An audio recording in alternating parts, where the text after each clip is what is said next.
Mukunda jewellers లో gratitude sale flat 50% of on value added offer అన్ని branches కి వర్తిస్తుంది.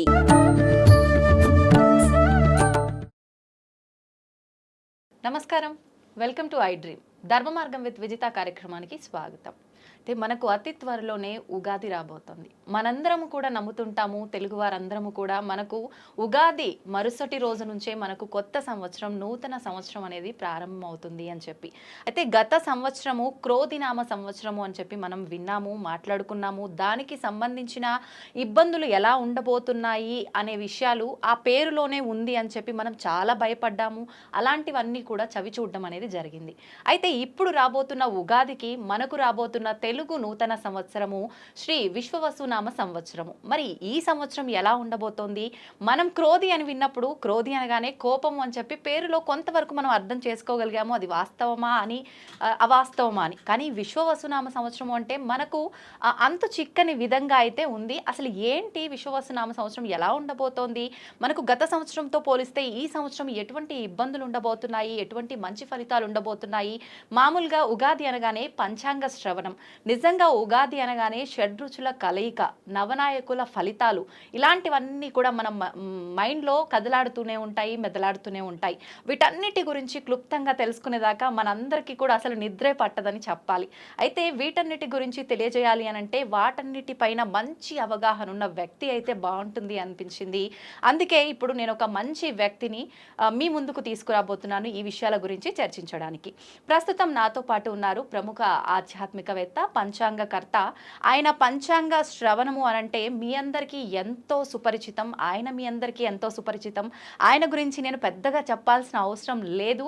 ఆయనే బ్రహ్మశ్రీ చిలకమర్తి ప్రభాకర చక్రవర్తి శర్మ గారు. ఇప్పుడు వారితో మాట్లాడి మరిన్ని విషయాలు తెలుసుకునే ప్రయత్నం చేద్దాం నూతన సంవత్సరానికి సంబంధించి. నమస్కారం అండి. నమస్కారం అండి. ఎలా ఉన్నారు? బాగున్నాను. ముందుగా మీకు శ్రీ విశ్వవసునామ సంవత్సర ఉగాది శుభాకాంక్షలు. మీకు అలాగే ఐ డ్రీమ్ ఛానల్ ప్రేక్షకులందరికీ కూడా శ్రీ విశ్వవసునామ సంవత్సర ఉగాది శుభాకాంక్షలు. ధన్యవాదాలండి. నా తరఫున, మా ప్రేక్షకులందరి తరఫున కూడా. ఇంకా చిట్ట చివరి రాశి మీన రాశి వారికి శ్రీ విశ్వవసునామ సంవత్సరంలో ఎలా ఉండబోతుంది? ద్వాదశ రాశుల్లో ఆఖరి రాశి అయినటువంటి మీనరాశి వారికి శ్రీ విశ్వవసునామ సంవత్సరంలో ఈ ఉగాది పంచాంగ శ్రవణ కార్యక్రమం ద్వారా మనం ఈ ఆఖరి రాశి యొక్క ఫలితం కూడా చూద్దాం. మీనరాశి వారికి శ్రీ విశ్వవసునామ సంవత్సరం జన్మ రాశిలో శని, ఏలినాటి శని, జన్మ శని సంచరించడం. మీనరాశి వారికి చతుర్థ స్థానంలో బృహస్పతి అనుకూలంగా వ్యవహరించడం. మీనరాశి వారికి రాహు వ్యయ స్థానంలో, కేతు 6వ స్థానంలో అనుకూలంగా సంచరించడం చేత ఏలినాటి శని ప్రభావం ఉన్నప్పటికీ గత 2 సంవత్సరాల మీద ఈ సంవత్సరం మీనరాశి వారికి కలిసి వస్తుంది. మీనరాశి వారు ఏలినాటి శని ఉందని ఈ సంవత్సరం భయపడక్కర్లేదు. ఎందుకంటే గురుబలం, రాహుకేతువుల యొక్క కొంత అనుగ్రహం చేత గత అనేక సమస్యల నుండి కొంత బయటకు వస్తారు. అయినా కూడా అప్పులు మాత్రం ఫైనాన్షియల్గా మాత్రం ఇబ్బందులు ఇంకా ఉంటాయి. ఎందుకంటే ఏలినాటి శనిలో మీకు ఉన్నటువంటి అప్పుల బాధలు ఉంటాయి. క్రెడిట్ కార్డుల విషయాల్లో కావచ్చు, అప్పుల విషయాల్లో కావచ్చు, ఫైనాన్షియల్ విషయాల్లో మీనరాశి వారు జాగ్రత్తగా ఉండాలి. అప్పు చేయొద్దు, అప్పు ఇవ్వద్దు. కొత్త పెట్టుబడుల విషయాల్లో కూడా జాగ్రత్తలు వహించాలి మీనరాశి వారు. అయినప్పటికీ మీనరాశి వారికి నిరుద్యోగులకు ఉద్యోగ ప్రయత్నాలు కలిసి రావడం, ఉద్యోగస్తులకు ఉద్యోగంలో ట్రాన్స్ఫర్ ఉండి కలిసి వస్తాయి. ఏది కూడా అతిగా ఆశించద్దు మీనరాశి వారు. మీ పని చేసి మాట్లాడి కూరుకోవడం మంచిది. ఇంకా మీనరాశి వ్యాపారస్తులకి ఈ సంవత్సరం ఏదో రకంగా ధనం కలిసి వచ్చి పెట్టుబడులు అవి పెట్టేటువంటి స్థితి కలిసి రావడం, వ్యాపారంలో ముందుకైతే కదులుతారు. మీనరాశి విద్యార్థులకి ఈ సంవత్సరం కలిసి వస్తుంది. మీనరాశి స్త్రీలకి ఈ సంవత్సరం కొంత మార్పు వచ్చి శుభ ఫలితాలు ఇచ్చేటువంటి సంవత్సరం. ఇంటిలో శుభకార్యాలు వంటివి జరుగుతాయి. బంధుమిత్రులతోటి అలాగే మీరు అనేక చోట్లకి ప్రయాణాలు వంటివి ఏవైతే చేస్తారో అవి సఫలీకృతం అవుతాయి.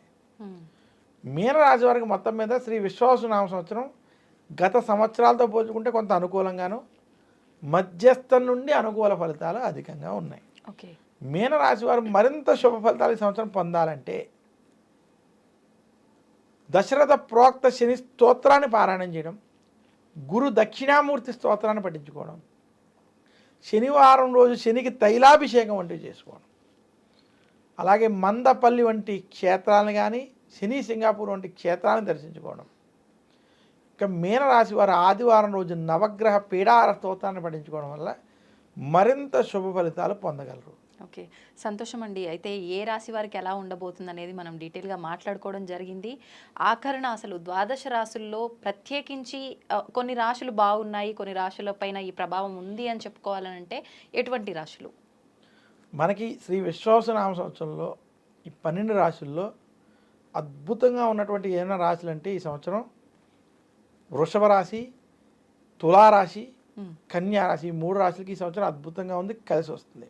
ఓకే, మధ్యస్థంగాను కొంచెం కలిసి వచ్చేటువంటి రాశుల్లో కూడా మనం చూసుకున్నట్లయితే ఈ సంవత్సరం మనకి మిథున రాశి, వృశ్చిక రాశి, ధను రాశి మరియు మీన రాశి, 4 రాశులు కూడా మధ్యస్థం నుండి అనుకూల ఫలితాలు ఉన్నాయి. ఓకే, మిగిలిన రాశులకి కొంచెం చెడు ఫలితాలు, జాగ్రత్తలు తీసుకోవాల్సినటువంటి ఫలితాలు ఉన్నాయి. ముఖ్యంగా మేషరాశి వారు, అలాగే మనకి కర్కాటక సింహరాశి వారు జాగ్రత్తలు కొంచెం ఎక్కువ తీసుకోవాలి. మకర రాశి వారు కూడా కొంచెం మధ్యస్థంగా ఉంది, వారు కూడా జాగ్రత్తలు తీసుకోవడం వల్ల ఓకే కలిసి వస్తుందని సూచిస్తున్నాను. సంతోషం అండి. అయితే ఒక చిన్న సందేహం, మామూలుగా రాశి ఫలాలు విన్నప్పుడు చాలామంది స్టార్టింగ్లో మనం మాట్లాడుకున్నట్టుగా కూడా పేరును బట్టి చూసుకునే వాళ్ళే ఎక్కువగా ఉంటారు. అయితే పేరును బట్టి చూసుకున్న వాళ్ళకి ఇది 100% మాత్రం వర్తించదు, అది వాళ్ళ వ్యక్తిగతాన్ని బట్టి ఉంటుందంటారు కదా, దీన్ని ఎవరు ఎంతవరకు తీసుకోవచ్చు అంటారు?